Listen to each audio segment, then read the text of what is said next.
नमस्कार दोस्तों, आप सबका स्वागत है कहानी राजा चैनल पर, जहां हर कहानी आपके दिल को छू जाती है। अगर आप पहली बार हमारे चैनल पर आए हैं, तो सब्सक्राइब करना बिल्कुल न भूलें, ताकि हर नई और अनोखी कहानी आप तक सबसे पहले पहुंचे। तो चलिए दोस्तों, बिना समय गवाए शुरू करते हैं आज की रोमांचक कहानी। ये लो, जंजीर शब्दों की कहानी, प्रस्तावना बदला। ये इंसान के दिल की सबसे भारी जंजीर है। कभी ये इंसाफ दिलाती है, तो कभी आत्मा को जकड़कर अंधकार में धकेल देती है। ये कहानी है एक ऐसी लड़की की जिसने अपने परिवार की मौत का बदला लेने के लिए हर जंजीर तोड़ी। लेकिन जब बदला पूरा हुआ, तो उसने महसूस किया कि वह खुद उसी जंजीर में कैद हो चुकी है। अध्याय 1। विनाश की रात गांव शिवगढ़ में शांति थी, लेकिन एक रात सब कुछ बदल गया। डकैतों के सरदार भीम राणा ने गांव पर धावा बोला, लूटपाट, आगजनी और कत्लेआम। और उसी रात अनन्या चौहान के माता पिता को उसके सामने मार डाला गया। अनन्या चीखती रही, क्यों क्यों मेरे माँ बाप को मारा तुमने? भीम राणा हंसता हुआ बोला, ताकतवर ही जीते हैं और कमजोर लोग सिर्फ मरते हैं। वह रात अनन्या की जिंदगी में आक्रोश की ज्वाला बनकर हमेशा के लिए दर्ज हो गई। अध्याय 2। अनाथ और अकेली अनन्या अनाथ हो गई। गांव वालों ने सहानुभूति दी, लेकिन कोई उसकी मदद को आगे नहीं आया। वह अकेली जंगल में रहने लगी। उसका दिल हर वक्त चीखता, मुझे बदला चाहिए, मुझे अपने माँ बाप का खून चाहिए। अध्याय। गुरु का आशीर्वाद। एक दिन जंगल में उसकी मुलाकात हुई एक बूढ़े साधु अघोरनाथ से। उन्होंने उसकी आंखों में जलती आग देखी और कहा, तुम्हारा गुस्सा जंजीर है बच्ची। अगर इसे काबू करना सीखा तो ये तुम्हें अजेय बनाएगा। अगर इसे खो दिया तो यही तुम्हें बांधकर मिटा देगा। अनन्या ने चुपकर कहा, गुरुदेव, मुझे सिखाइए, मैं बदले की जंजीर तोड़ना चाहती हूँ। अध्याय जोर। कठोर साधना। अघोरनाथ ने उसे युद्ध कला, तलवारबाजी और रणनीति सिखाई। सालों की साधना में अनन्या ने खुद को आग से गुजारा। वह अब मासूम लड़की नहीं रही।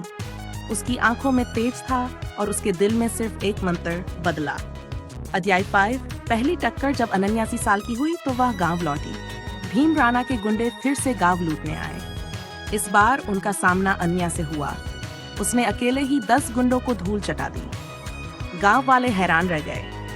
लोग फुसफुसाने लगे, ये लड़की कोई साधारण नहीं, ये बदले की जंजीर से बनी आग है। अध्याय 6। खलनायक का साम्राज्य। भीम राणा अब सिर्फ डकैत नहीं रहा था, उसने आसपास के इलाकों पर कब्जा कर लिया था। उसका साम्राज्य खून, डर और अन्याय पर टिका था। वह सुनकर हंसा, एक लड़की मुझे चुनौती देगी, मैं उसे जंजीरों में बांध दूंगा। अध्याय 7। भीतर का संघर्ष। अनन्या हर रात अपने माँ बाप की चीखें सुनती, लेकिन अघोरनाथ की बातें भी याद आती। अगर तुम्हारा गुस्सा तुम्हें काबू कर ले तो तुम दुश्मन से अलग नहीं रहोगी। कभी वह खुद से पूछती, क्या मैं सिर्फ बदले की जंजीर में बंधी हुई हूँ, या सच में न्याय की तलाश में हूँ? अध्याय 8। गुप्त साथी। अनन्या को एक साथी मिला, आदित्य, जो कभी भीम राणा की फौज में था, लेकिन अब उससे नफरत करता था।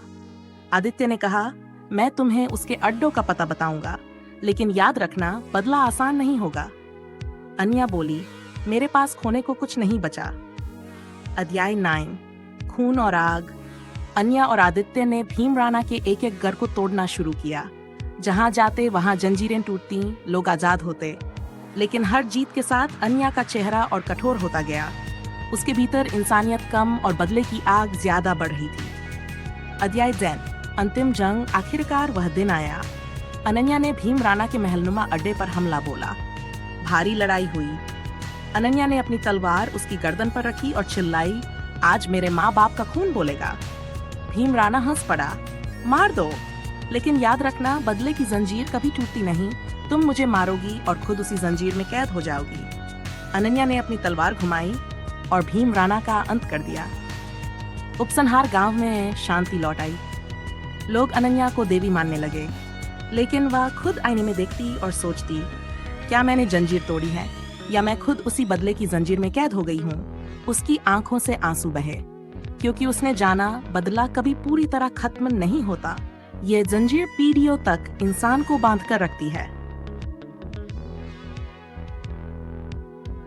ये कहानी लगभग 5000 शब्दों की रूपरेखा में है। मैंने